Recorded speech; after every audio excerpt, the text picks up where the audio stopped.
สบายดีพ่อใหญ่พี่น้องโอ้ยมาฮอดหน้าพ่อใหญ่เลยเฮ้ยมากับประเทศยังเลยพ่อใหญ่เป็นภาคซื้อปิ้งเครื่องในพ่อใหญ่พี่น้องเลยอยู่บ่พ่อใหญ่เนาะอยู่บ่พ่อใหญ่บ่อยู่เทิงได้พ่อใหญ่พี่น้องเลยเดี๋ยวบ่เลยสิพาขึ้นไปหาเพิ่นก่อนขึ้นเทิงอยู่ตารางพ่อใหญ่พ่อใหญ่ยังกินลงมาอยู่พ่อใหญ่พี่น้องเอ้ยพ่อใหญ่เป็นลงมาแล้วสบายดีพ่อใหญ่หนาวอยู่บ่พ่อใหญ่หนาวอยู่บ่หนาวเลยนึกว่าสิบ่หนาวตัวอาบน้ำเลยมันอันนั้นบ่มาแต่ส่งมันเอานั่นแหละส่งผู้ใดพ่อใหญ่เอาคือมาวานนี่ผู้มาดูตัวเบิ่งตัวฮะบ่เป็นอะไรพ่อใหญ่ตกลงปลงใจกันอะไรจ้ะมันตกลงบ่เป็นดอกก็มันตัวเองผัดบ่มีคนแล้วผัดเล่าผัดมันช้านำลูกเราบ่ได้อยู่ลูกเรามาพุ่นเราก็สิมาอยู่นำอยู่เราแล้วพ่อใหญ่เด้ออนุญาตติดไมค์นะพ่อใหญ่โตบัดบ่มีผู้อยู่บ้านนี่น่ะเป็นอันนั้นได้เนาะเพิ่นว่าได้อีหลีชะเนาะนี่ได้แล้วเข้าไปเข้าไปตลาดบ่ได้พ่อใหญ่นี่ฮะบ่นี่เครื่องในมันพ่อใหญ่เอ้าเมื่อชงแล้วก็ของบ่ได้ฮอดบ้านฮอดนั่นเราเด้ชงรถอันนั้นแหละก็ใช้ทางเราก็เมื่อมันอยู่ใช้ทางเมื่อ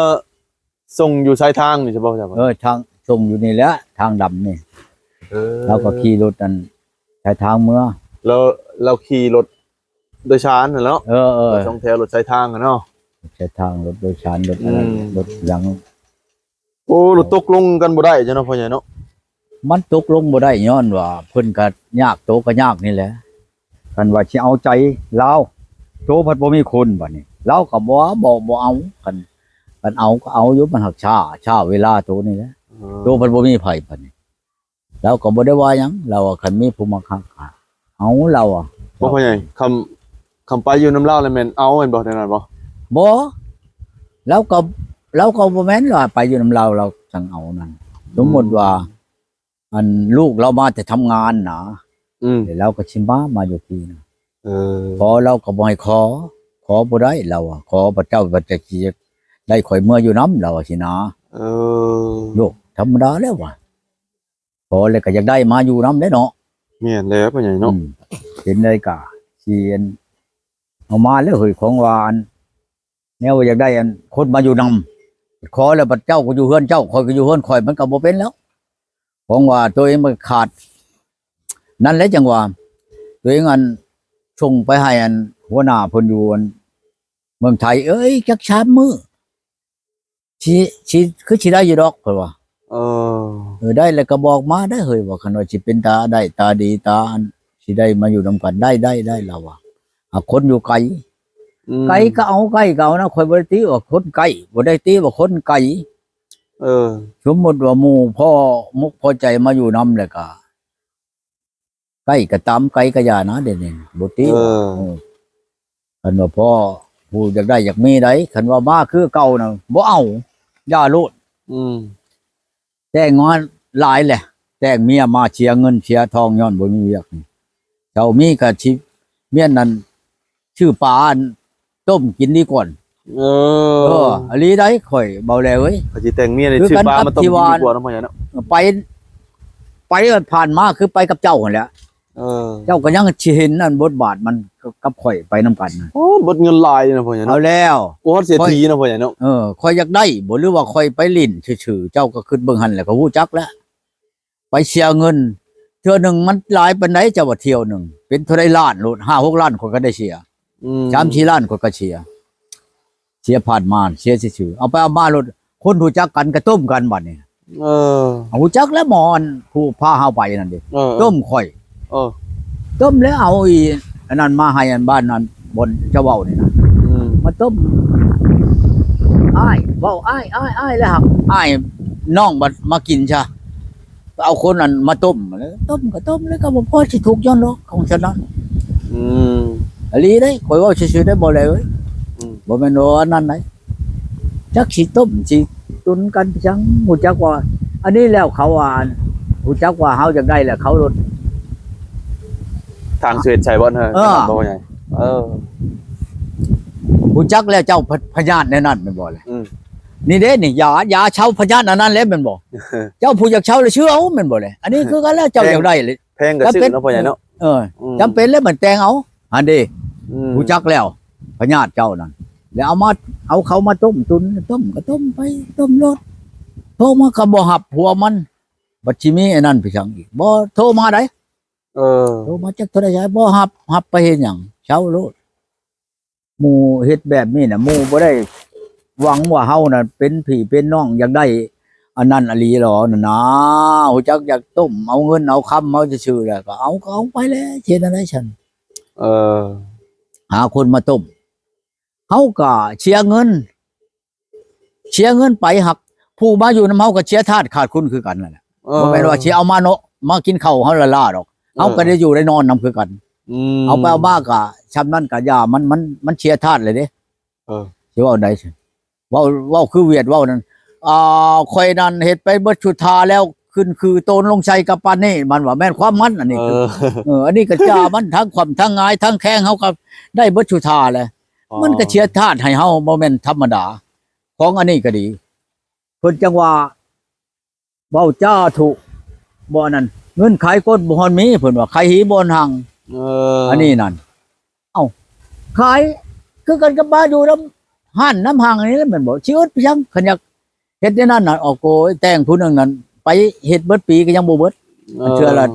200,000เทื่อละ100,000เอาไปเอามาเฮาเคยแล้วก็ไปลิ้นซื่อๆก็มีน่ะโอ้ยเลยโอ้ยจักสิว่าในใดแล้วเบาแล้วเอ้ยข่อยจังว่าบ่เว้าซ้ำคือกันกับมานี่เจ้ามักข่อยบ่เว้าอีหลีบ่หรือเว้าลิ้นเว้าอีหลีไปเมื่อเบิ่งเรือนข่อยเจ้าสิอยู่ได้บ่คือกันกับผ่านมาแหละพี่นายอันนั้นอยู่บ้านนั้นเฮ้ยบ้านเพียงก็ลืมเลยนักกระทางใหญ่มาวังกี้นี่บ้านนักกระทางแกงขมวนพุ่นมาอะไรก็มาเบิ้งว่ามาฮอดแล้วก็โจก็หลายชิปไปมือเรามานี่ก็ดี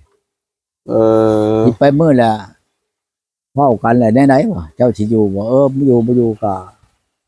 ไปเมื่อชะก่อนก็จังสิโทรมาบอกดอกออกวิทย์เทือนมือหนึ่งมือสองมาบล็อกนิดออกแตนโทรศัพท์ข่อยก็โทรหาก็บ่ได้เว้าได้ก็บ่ได้แล้วยากันเลยคันว่าโอ้ยข่อยบ่ไปแล้วข่อยยาแล้วข่อยบ่เอาดอกเจ้าก็เฮาก็บ่หวังสิใช้โทษชนีหมู่ดอกหมู่มากินข้าวเจ้าเฮือนก็ดีอันนี้บล็อกเอาโลดบล็อกก็บล็อกแล้วมาก็บ่แม่นเฮาสิมาชื่อๆก็คือเว้าหั่นแหละเนาะมาก็มานอนนำเฮาอยากเฮ็ดได้ก็เฮ็ดแล้วยาแล้วจังว่าเว้าหยังก็เว้าดอกคือกันกับอันเจ้านั่นชิปเจ้านั่นบ่ช้ำผู้นี้เธอหนึ่งผู้หนึ่งนั่นค่อยไปเห็นแล้วครอบครัวนั่นอันเมียค่อยป้ากันกับค่อยไปเอาผัวใหม่นั่นบ่แม่นค่อยบ่เห็นเว้ากับค่อยหักแต่ว่าค่อยเห็นแล้วอันเฮือนน้อยเฮือนใหญ่มีหั่งค่อยก็ฮู้จักเบิดแหละอันที่วานป้าค่อยไปเอาผู้ใหม่น่ะโอ้ยเว้าไปชื่อๆเว้าให้คนเชื่อคือกันกับว่าค่อยเตะค่อยตีนั่นค่อยเตะค่อยตีเป็นหยังบ่มาใหม่ใช่โทษบ่มีพ่อมีแม่บ่เกิดมาแต่ไสลูกหมาบ่หรือลูกคนน่ะผู้ค่อยเตะนั่นก็มาใหม่ค่อยเตะแม่นบ่เลยค่อยเตะคือกันกับเพิ่นว่าลังตีหีขี่ตาลานมันถูกบ่ฉันเอาลูกเอาเมียเอาลูกเอาผัวคันว่าค่อยทำผิดชนิดคล้องมันบ่ฮีดบ้านคลองเมืองค่อยเตะค่อยตีกับลูกกับเมียมาใหม่เจ้าเป็นหยังจะเตะลูกยิ่งหลานชาวข่อยไหมข่อยเป็นหยังอันนี้บัดบ่เอาไปเอามาชงคารองข่อยมันลูกคนบ่หรือลูกหมาข่อยอยากถามอันคนผู้นั้นน่ะส่ง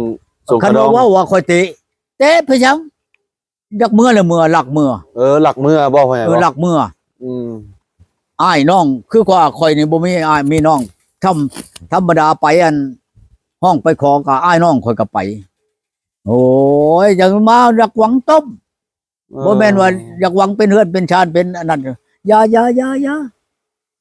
คนผู้นั้นก็อย่ามันก็เชียร์ทาสให้เฮา ก็บ่น้อยเชียร์ก็เชียร์ไปจำนั้นแหละ เออ จำเป็นแล้วเฮาก็ได้จ้างจ้างนอนน้ำมันแน่ อ๋อตัวนั้นแหละบ่พ่อให เฮา ญ่ ก็ได้เบิดชูชาแล้วก็มัน คิดว่าน้ำไรเพียงบ่แล้วค่อยเว้าชื่อๆนี่แหละ ตามมันอยากมาให้ขาดสติของมันในนั้นก็มาเฮาก็บ่ได้เว้าอันใดเฮาเห็นเบิดแล้วของมันนั่นมูลพ่อมูลแม่มันปันให้น่ะ บ่พ่อใหญ่ยังสิสืบต่อเอาคือเก่าบ่เมียนี่ครับมีผู้มักผู้หยังหรือว่า เอาเด้ค่อยบ่ได้หย่าได้ว่าเอาเมียนี่ อ๋อ คนที่หย่านั่นแหละโทษใช้ลูกวังหนึง อ่า หรือลูกกันผู้ปะกัน ลูกก็พร้อมบ่พ่อใหญ่ลูกก็ให้เอาเมีย เขาให้เอาแล้วคงบ่มีผู้อยู่นำ อืม คันว่าชูบ่ให้กูอันเอาลูกเอาเมียมาเด้บ่ได้เอาโลดพอเอาโลด เออผมสุขของพ่อเขาก็ว่าซั่นแหละเนาะ อืมกับหลานนั่นแหละหลานน่ะก็ยังบ่ได้ขาดนั่นเดี๋ยวนี้นั่นโทษใจวังที่นี่นั่นอยากให้ทุกเพิ่นเอารถมาให้นั่น อืม และรถนั่นยังบ่ทันเบิดอันเพียงอันเขาอันโควต้าบ่เป็นหยัง ยัง แต่ บ่ ว่า เปิ เช็ ด งเงินบ่ทันเบิดเนาะ เออ และ แสดงว่ารถกระบะรถวีโก้ยังอยู่ไทยอยู่บ่พ่อใหญ่บ่ได้นั่นบ่ ยังอยู่พูดอยู่ในวันหลานผม เออ แต่ว่าชิ้นอะไรแหละ พังเอาเด้อ ยัง อีกสี่ กับ เด้อ ยังบ่หลายแปลว่า เดือน8นี่นั่นพ่อเขาเดือน8นี่แปลว่าตัดบักทุเรียนอีกแล้วบัดนี้นะพ่อยังอยู่150,000 บัดให้เงินเบิดปุ๊บเดี๋ยวสิเอามาลาวบ่นั่นบ่พ่อใหญ่หรือว่าจังได๋ เอาให้เอาเขามาให้แล้ว เออ ผมว่าเขาจะเอานาเด้ ก็บ่แม่นเอาชื่อๆดอกเขาเอานาครึ่งหนึง เออ เอานาครึ่งหนึง ก็แล้วเอาหน้าปั้นหน้าให้เลยเขาเอารถให้เนาะพ่อใหญ่เนาะ รถคันหนึงเขาสิให้นี่ครับเงินอีกก็บ่แม่นเอาพร้อมกันดอกเอาเงินเอาน้ำหลังนะสิให้เขาเอารถมาจากก่อน เออ เงินน่ะก็500,000แต่ว่าให้เอามาพร้อมรถน่ะ200,000นะให้มันเหลือ300,000ยังอยู่นั่นนำเขานั่นแต่ปีใหม่ปีเหมือนมาก็จะสิเอานำเขาอีกฉันนะ